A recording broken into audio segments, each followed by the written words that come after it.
Historicamente, o Corinthians sempre foi o nosso freguês. E hoje vou trazer a vitória do Botafogo em 2017 e 2018 no estádio Newton Santos. Como vocês estão vendo, o Eric, quando ia para jogo grande, ele se transformava. Ele corria, lutava e dava muito sangue pelo fundão.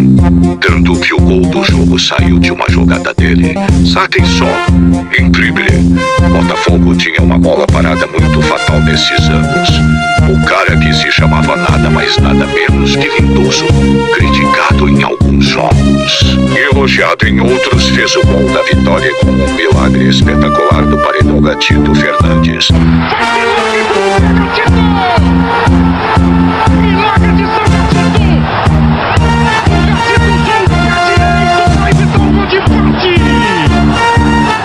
O Corinthians ainda insiste.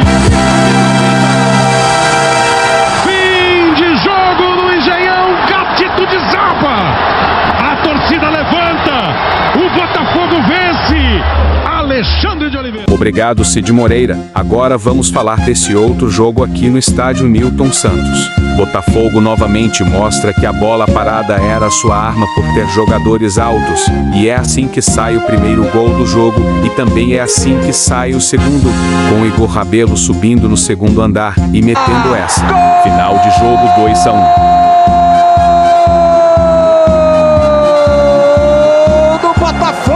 Se inscrevam no canal e siga nossa página no Instagram.